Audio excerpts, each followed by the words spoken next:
Gourmet is sponsored by Hillside Florist, located at 888 Main Street in Woburn, and Mooney Dental, trusted dental care that you and your family can smile about.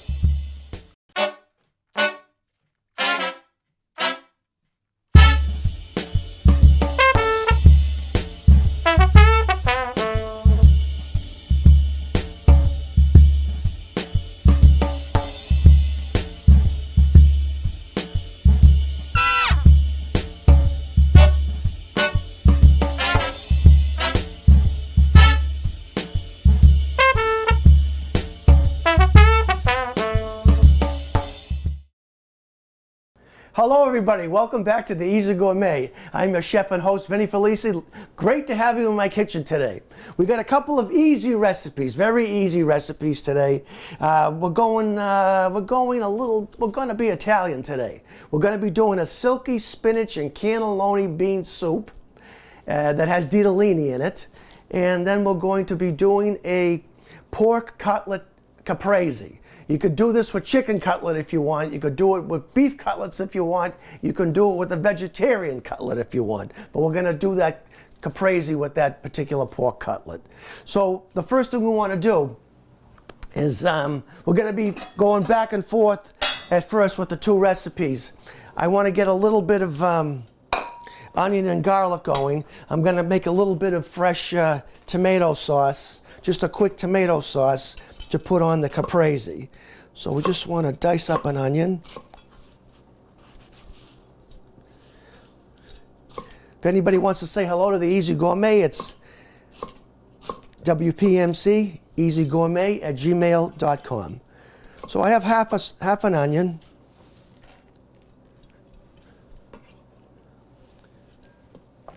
Get rid of the knot, and 1 clove of garlic should be enough.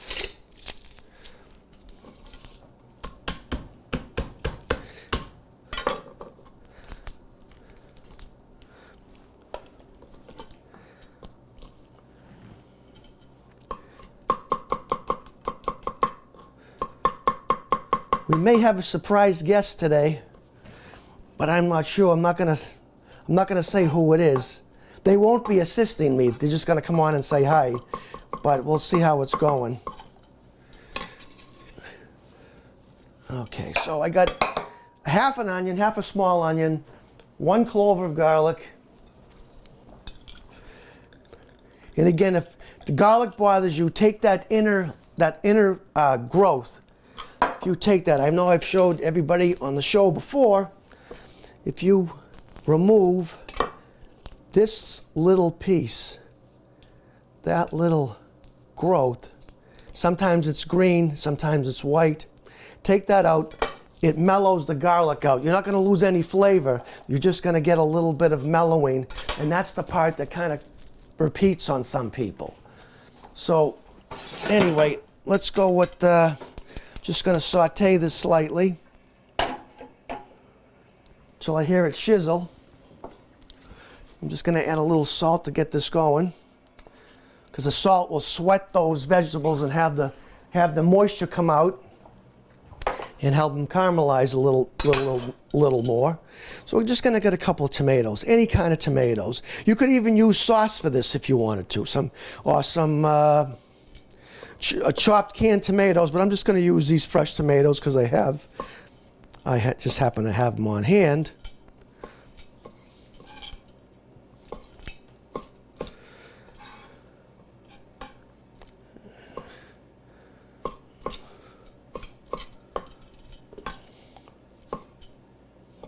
So we're going to have, once those start to sizzle up a little, see how we're doing here.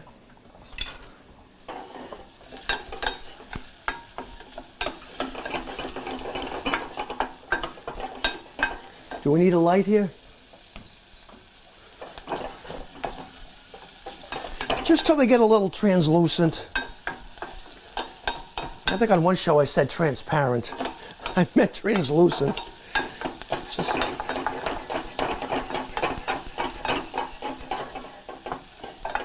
It's pretty close, just so you can see through the onion a little bit. And we just want to get our tomato in here.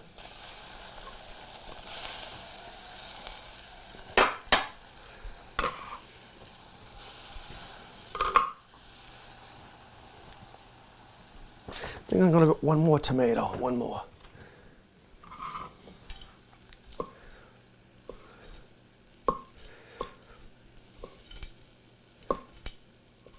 Okay, toss that in there.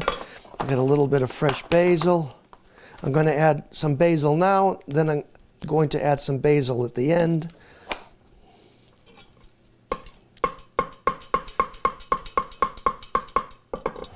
Toss that in there. Just going to add a little bit of water, just a little. And I want to cook that down till it gets kind of gelatinous. A little bit of black pepper. I'm going to move that to a low burner and just have that cook really slowly. And that, ladies and gentlemen, is that. So maybe just turn that up just a little. Okay. Okay, we got that going for our second recipe, which is the caprese, pork cutlet caprese. So let's just clean this up just a little bit. So for our soup,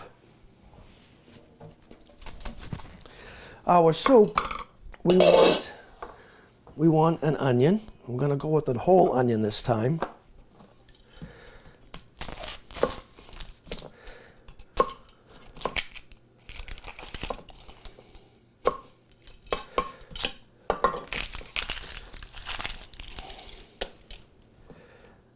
Just want to get this cut up. I probably should have had a lot of this stuff prepped already, but I didn't.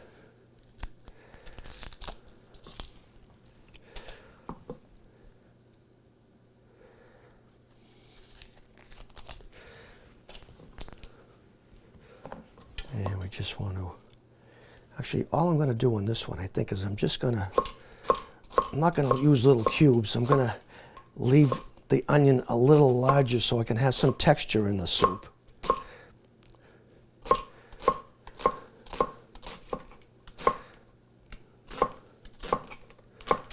Okay, we'll toss that in our pan. And this is really no measurement here. You can use a little bit of onion, a lot of onion, or no onion at all. I am going to throw a chopped piece of garlic in there. I'll use the one that we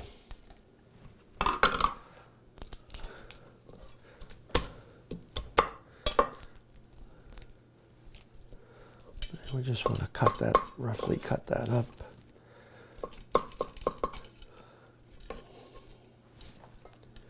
Toss that, and we want to get that going with a little bit of oil.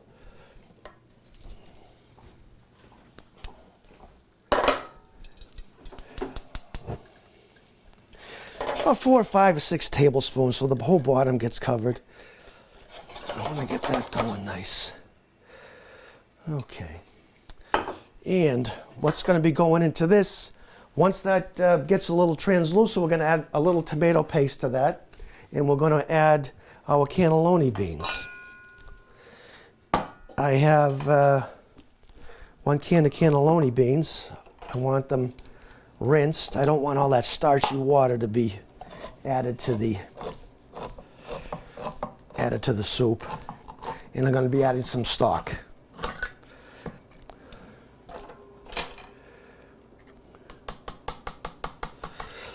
I mean, if you like to eliminate some of the salt in this recipe, you can certainly buy cannelloni beans, soak them overnight, and throw those in.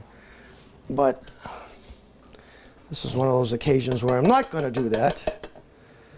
And rinse those off.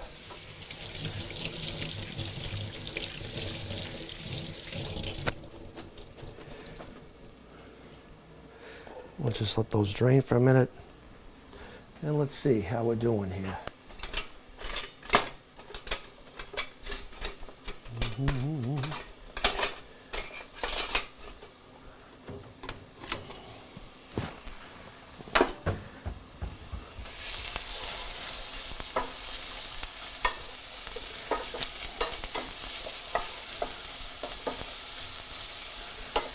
Okay, you want to get these translucent also.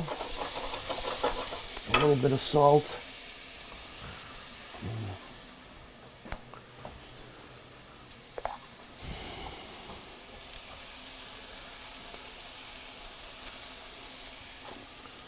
A little bit of pepper.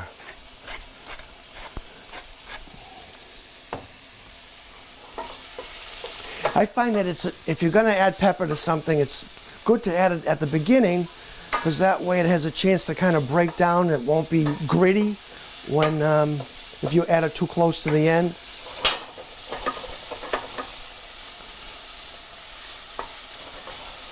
How's this doing? You can see that's kind of breaking down now.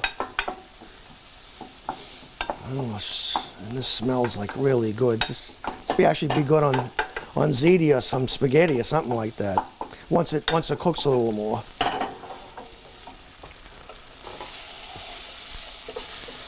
It's a little more here. I want to get this. I don't want to brown it. I just want it cooked through.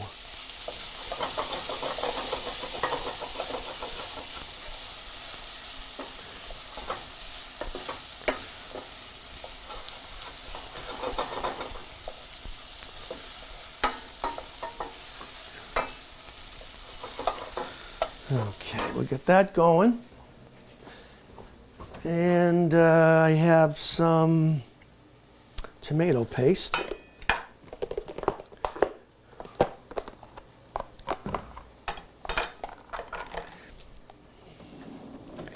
want a good healthy tablespoon, maybe like 2 tablespoons. And I want to cook that.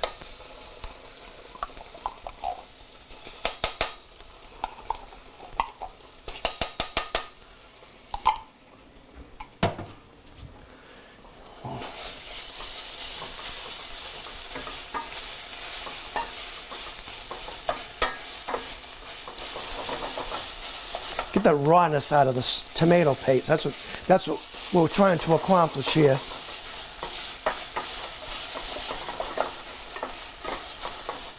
Okay, while that cooks, I have to add some spinach.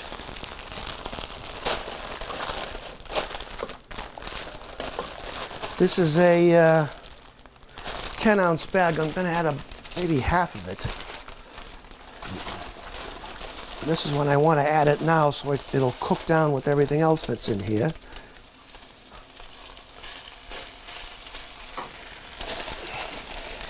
About 4 to 5 ounces.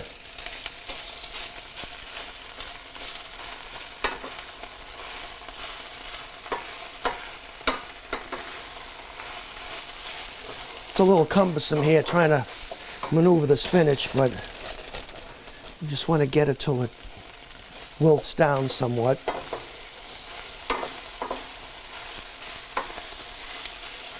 Some of you can see the font building up from the tomato paste. As that develops flavors, or develops a depthness while it's cooking. You got to keep it moving because we don't want it to burn. I have it high, somewhat high, medium high. Okay, move this out of the way. So I added about, this, like I say, it's 10 ounces. I added about 4 or 5 ounces. Okay, get rid of that. And what do we got now? We have a quart of stock, chicken stock. We're going to use that to deglaze this pan.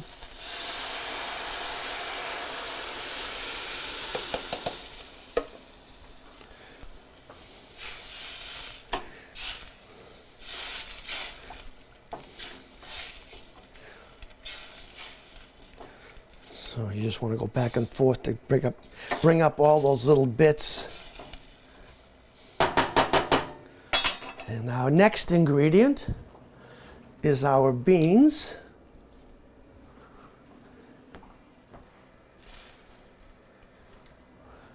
And our next ingredient is a ½ pound of ditalini or tubetti or whatever kind of pasta you have that fits good on a spoon as you would be eating soup. So actually, these are called, even though the box says tubetti, they're usually referred to as ditali, which means like a large ditalini. And then ditalini would be the small version. So I'm just going to weigh this out quickly. And I do find that the scale I have has come in very handy over the years since I got it. So I just want a half a pound.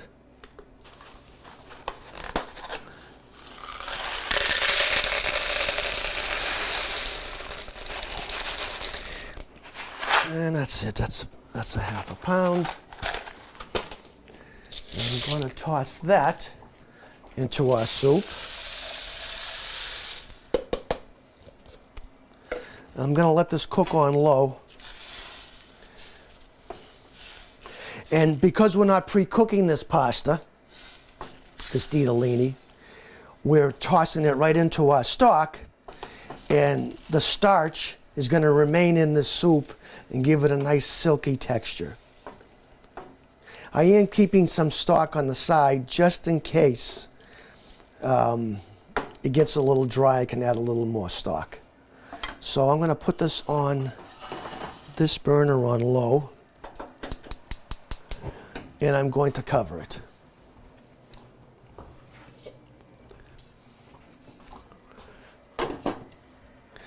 And that is our first dish, the silky spinach. It's not silky yet, but it will be. Silky spinach and cannelloni bean soup. Okay, now our next recipe, or the secondi, or the main entree of today's show, is pork cutlets. So we want to get our station set up, that we have our flour, our egg, and our breadcrumbs. So I have already pre-made breadcrumbs. You can certainly use your own or buy flavored breadcrumbs. Again, the way I flavor them is I get a dry quart of breadcrumbs, plain. I add parsley, I add scallion, and I add garlic. And I grind it in a food processor. Then I save it in the refrigerator when I need it. So I'm going to start off with that. That may be enough for today. And I want to beat a couple of eggs.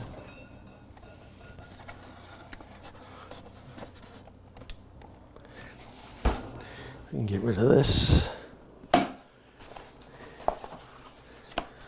And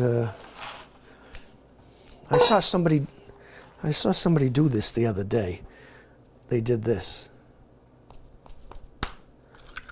And they cracked the eggs that way. Don't ask me why, but they were doing it that way. I did notice I've done it a few times, and I've noticed shell doesn't get in there. So it may be better than going like this, or better than hitting it here. So I don't know, it just seems to work. And one more.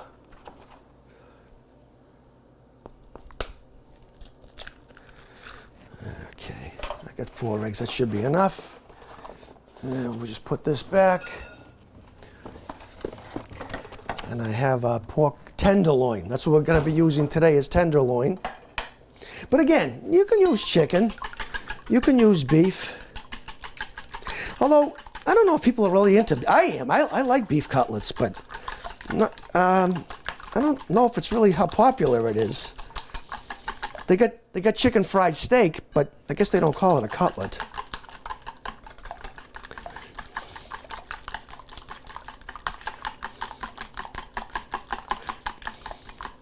What I do like about making cutlets from pork is it is somewhat forgiving, because if you overcook a chicken breast, especially if you're doing chicken parm, you fry the chicken. If you coat it like this, you fry the chicken, and then you put sauce on it, put mozzarella cheese, put it in the oven, you're cooking it a second time. So that can always, sometimes it's chancy if your cutlet is really too thin. So we have our egg.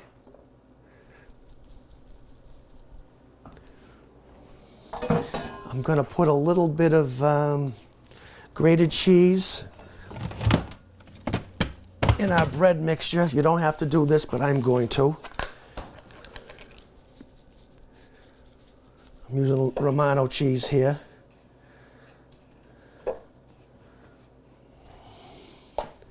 And there's plenty of salt in this cheese that you don't have to salt the egg or salt anything else. And I have, let's see, I had a container of flour. So we need our flour here. I can't find it. I don't know. I'm getting stonats, I guess. Okay, so we get our flour.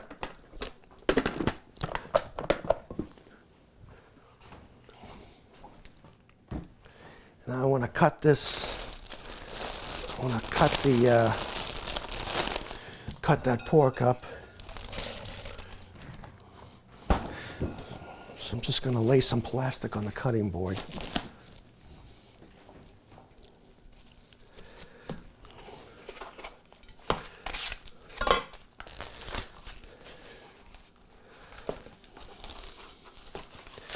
Get rid of that. And let's see, I'm just going to take a little bit of this fat off, because what'll happen is, because fat has a high moisture content, there could be some splattering, and we definitely don't want that to happen.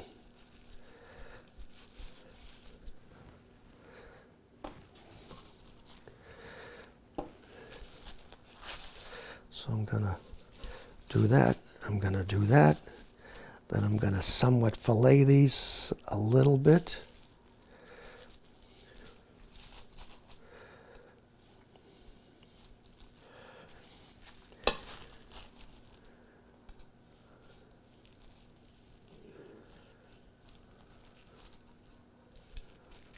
Okay, now I want to bang those out just a little bit. I want them a little thinner.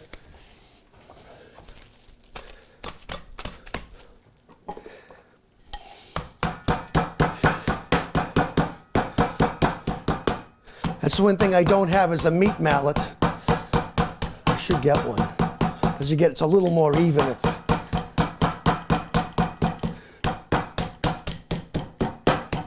I mean, I'm only making 3. You could certainly make half these and make 6, but we're just going to be doing it this way today.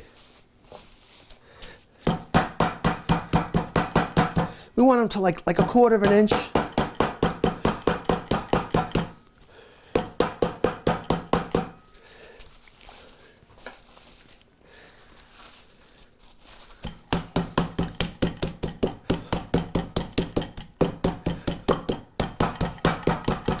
Okay, and I'm going to put some gloves on for this next part.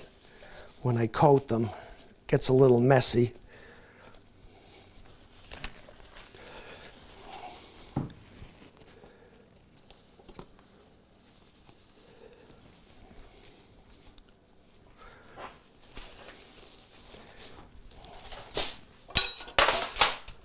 I'm going to suspend them on a cookie rack so they dry. You know, actually, I might cut these in half to be easier to handle.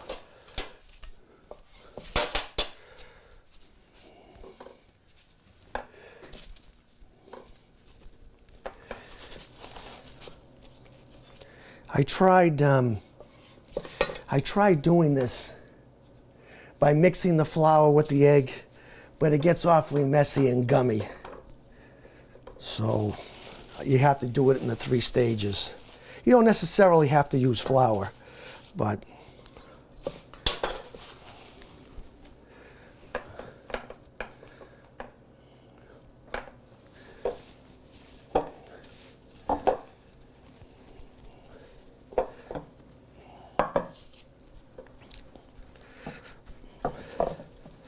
and press that in. Shake the excess off.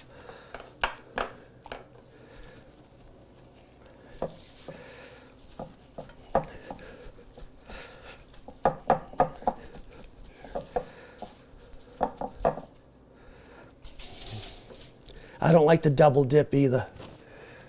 I don't need that big of a crusty coating. And I think I've said this before. When they make Parmesans or they make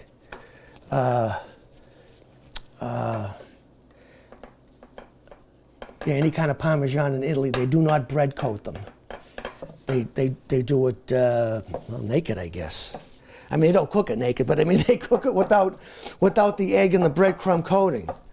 And I've talked to like some chefs there, and they go, they don't approve of that. I think I have told everybody also, there is no chicken parm there.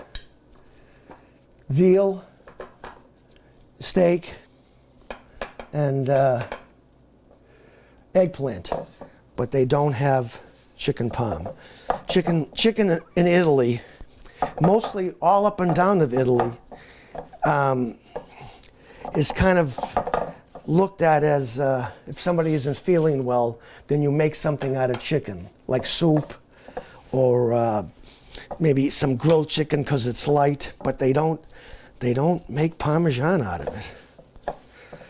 Actually, I've stopped getting actually I do like, and I've done this many times since I've learned it, is grilling or oven frying eggplant without any coating and then Parmesaning it. It's actually pretty good. Better than you would think. I know we're all used to this coating, but I'm telling you, it's especially if you do it out on the grill and you get a little charring from your grill, and then you make a Parmesan with that, it's pretty good.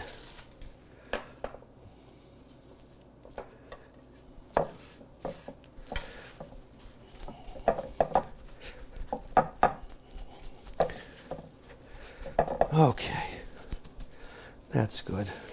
So while I get the oil heated up to fry these will be drying on this rack. The air is circulating here, so we're frying dry instead of frying wet. So get rid of this. Let's see how our sauce is doing. Oh yeah, it's breaking down nice. Very nice. Very nice. And how is this doing?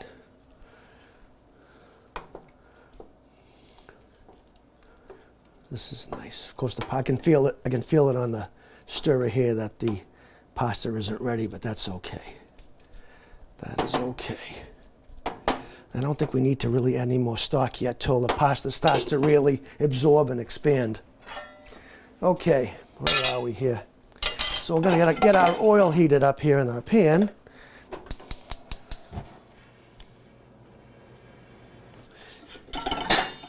And I have just regular olive oil. It's not extra virgin.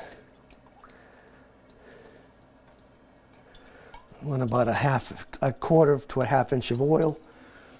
Get rid of these. We'll get that going. And now that we get a few minutes while that heats up, let me just clean up just for a second. We can try our wine that we have for today.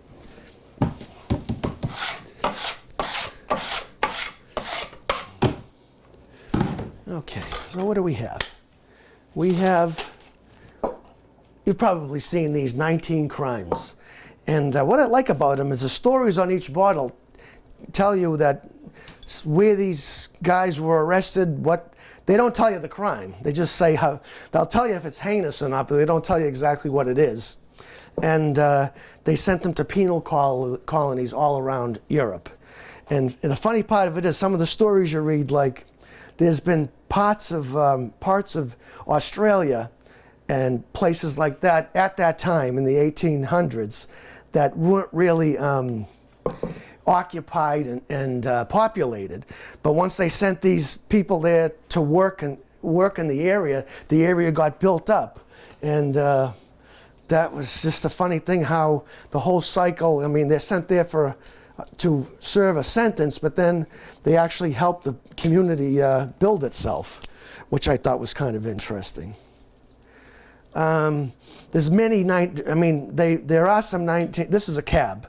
There are some other 19 crime wines that are white, what's the rapper's name? Snoop Dogg. Snoop Dogg has one. So, And they're a good value too. They're very good value.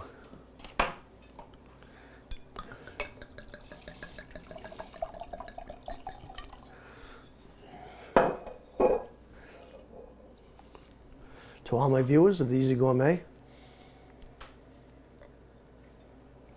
Wow.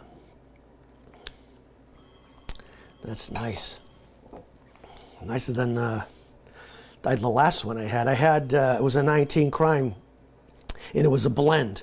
The cab is definitely better, way better. Wow. There's hints of plum, and almost like a mustiness, like mushroom, kind of like. It's really good, really good. I'm going to toss another leaf of basil in the sauce. And I hear some noise developing in my fry pan, so I may be ready to cook these pork cutlets. So we'll just toss that in there.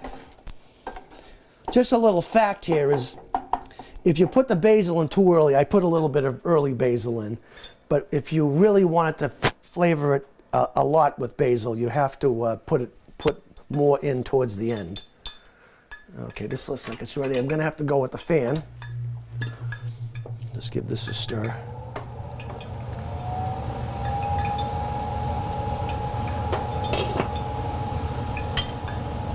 And I have my trusty tongs.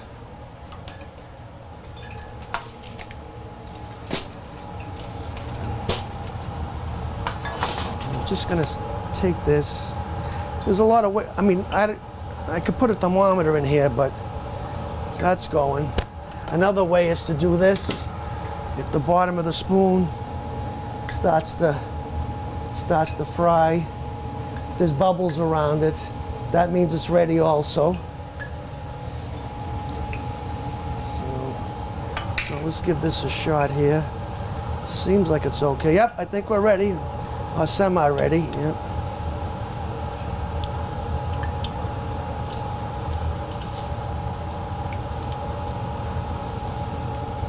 And you don't want to crowd the pan too much.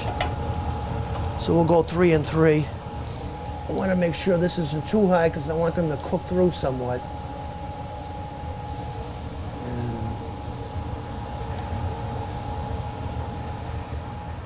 again, it's if anybody wants to say hello, it's WPMC-EasyGourmet@gmail.com. Facebook, I have, although I've been very quiet on Facebook lately, but it's Vinnie Felici, the Easy Gourmet on Facebook. But I usually have the recipes there. If anybody wants exact measurements and stuff like that, I can certainly send it back. And the last couple of shows have been on YouTube. WPMC has gracefully put them on YouTube, and there's been a lot of hits on there. People commenting that they enjoy my face on TV.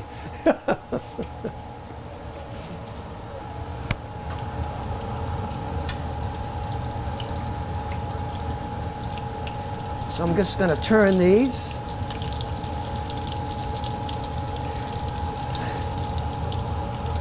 If you don't add the cheese, they won't brown as much. They'll be golden, but you won't get the burn like there is on these. So it's just a little hint there.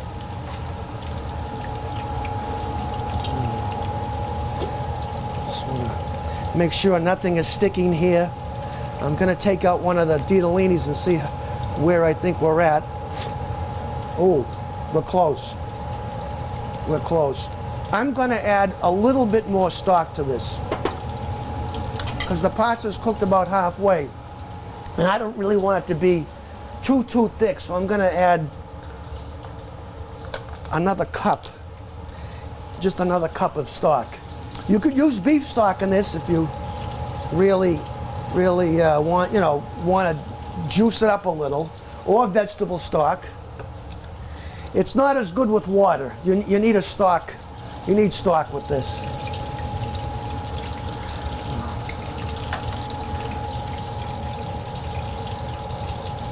And we don't want this to boil vigorously because we don't want the beans to explode.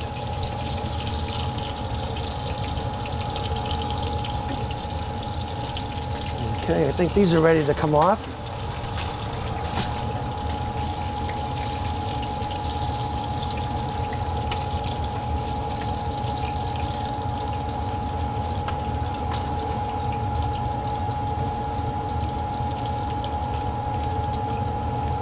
What I like, I've made cutlets with regular pork loin, but I do like using tenderloin.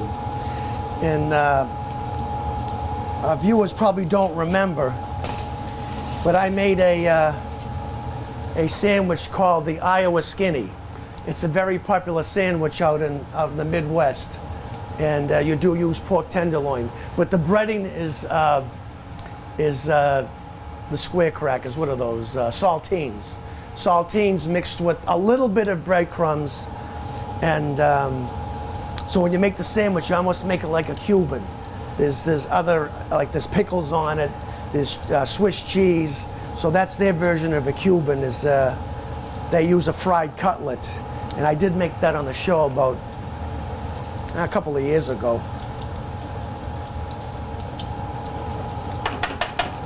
I think I mentioned this in the last show, in case anybody's wondering. This is year number 15 that I've been doing this, and I hate looking, it's hard for me to look at some of the shows back from 2011 and 12, where my mustache was a little darker and my hair was a little darker also, and my voice wasn't as crackly. I mean, back then, 15 years ago, my voice was like Sinatra, you know.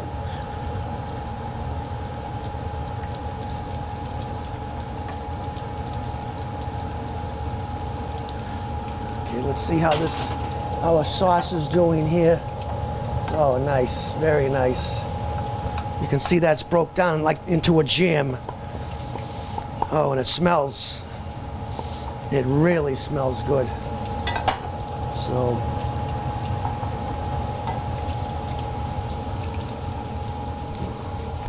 I'm just gonna have another taste of liquid nourishment here.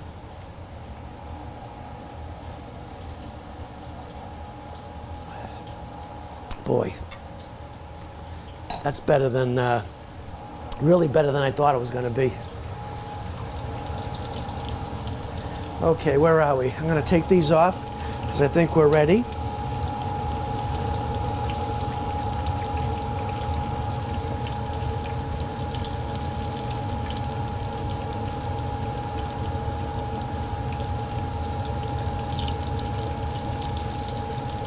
I'm just gonna temp these just to make sure that we're in the 140 range.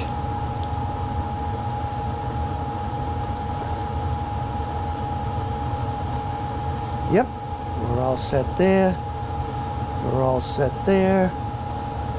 And we're all set. I highly recommend a thermometer. I mean, now and then I do guess. I'm too lazy to take it out, but it does help. So now we got that, and we're going to put them under the broiler. So I want to get our sauce that we made. I'm just going to move this to the back burner.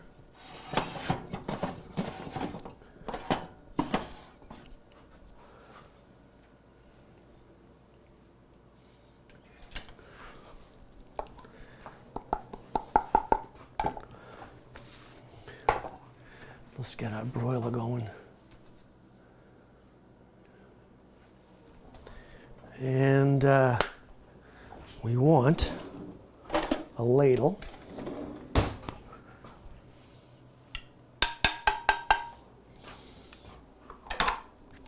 I just want a little bit on the bottom, just a little bit.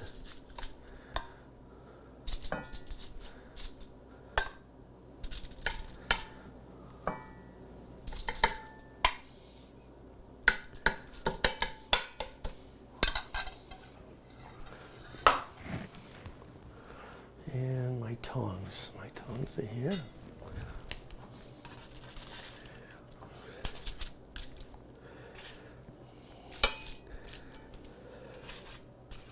think I'll just caprese 3 and leave the other 3 plain. So now I want a little more sauce here.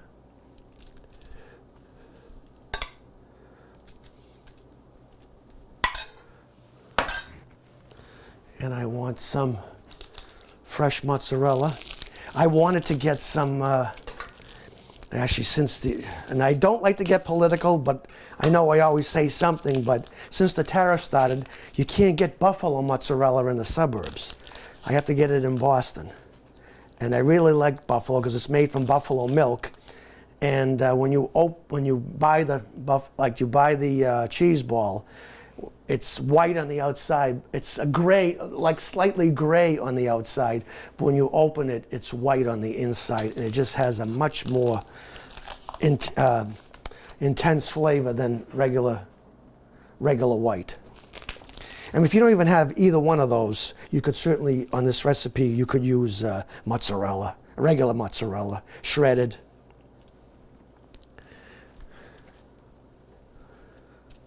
Okay. And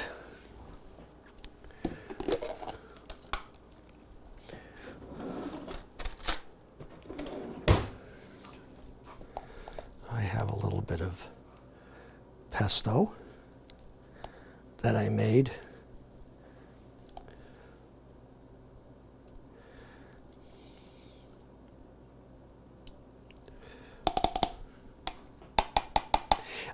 One thing that a lot of people won't eat pesto because of pine nuts. They could be allergic, and they're allergic to walnuts also, although I don't think walnuts does pesto justice. It grinds too much into powder, where the pine nuts grind a different way. They're kind of pasty and they kind of thicken the sauce rather than flavor it. But I've been messing around with some recipes with the pesto, and I used instant potato starch. Gives it a nice texture. So you can't have the nuts, but you're looking for something to make it thick. Potato, the instant potato flakes, but there's granules that they have also. I can't think of the name of them right now, but a bunch of companies make them. That's always an alternative.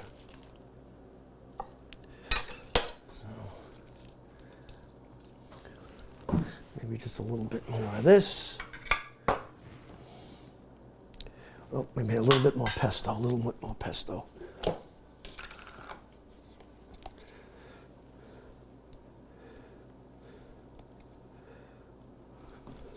And I'm going to go with a leaf of basil. If you really want to get fancy schmancy on this, when you finish off a platter of caprese salad, there's black olives on there, but we're not going to do that today. But you could do that to dress this up a little more.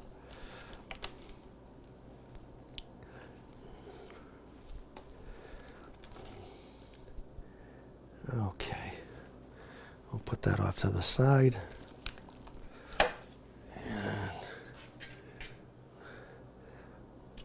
And that's that. So I'm just going to stick this under the broiler for a minute.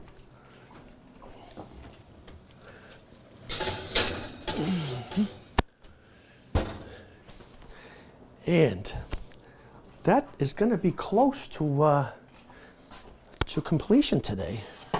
Let's just see how this is doing.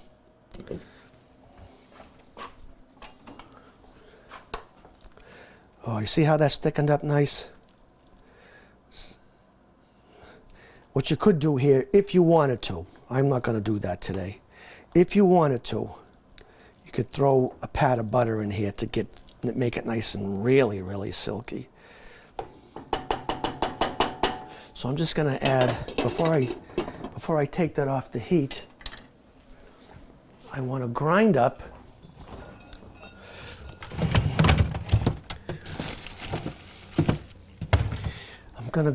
a little bit of Romano cheese. And the reason why I'm going to use the grinding cheese is because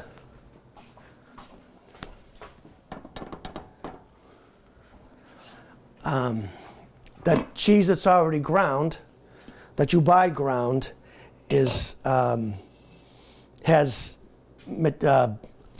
like potato starch and other things in there to help it from not sticking, clumping. So we don't want any clumps in here. So what do I do with that? I'm just going to add some cheese to this.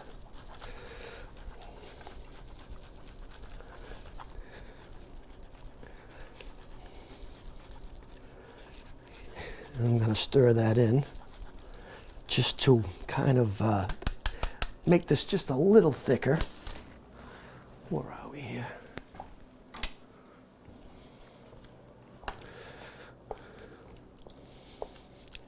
And that is our silky spinach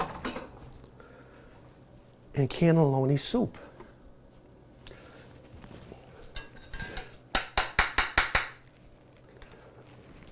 I can move this off to the side. And let's see how just a little bit more on that. Oh, why don't we take a couple of minute break so I can just clean up a little bit here. Okay, I think these the cheese is just slightly melted. And I think I'm going to take these out. I got to get myself although cast iron is fine, I got to get myself a baking dish that can take the broiler, like something in clay or something. And that's our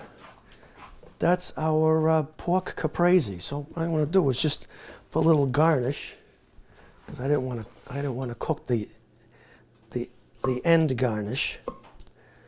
I am just going to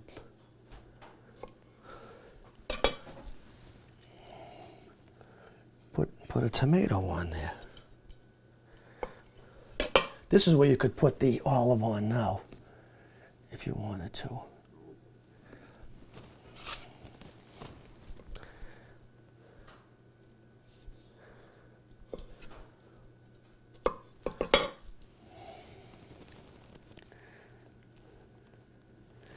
And there you have it. There you have it. A little more basil before we let everybody go. A little more basil. You can use homemade sauce for this. You don't have to do what I did, but it's just just to have something fresh. There you go. And that's it. That's it. So anyway, Lauren and Jen, thank you for coming and filming today. Very much appreciated. Hopefully we're back on schedule and with full steam ahead for the next this particular season. I want to thank our gracious sponsors, Dr. Mooney of Mooney Dental on Cedar Street in Woburn. Thank you for help sponsor today's show, Dr. Mooney. And a longtime sponsor, I think probably since the show started, is Charlie Hardy of Hillside Florists, 888 Main Street in Woburn. Thank you, Charlie, for beautiful flowers that you gave today. I'm really appreciative. And I guess that's it. Again, it's pork cutlet caprese and silky tomato and cannelloni soup. So that's it for today, and we see you again next time on the Easy Gourmet. Easy Gourmet is sponsored by Hillside Florist, located at 888 Main Street in Woburn, and Mooney Dental, trusted dental care that you and your family can smile about.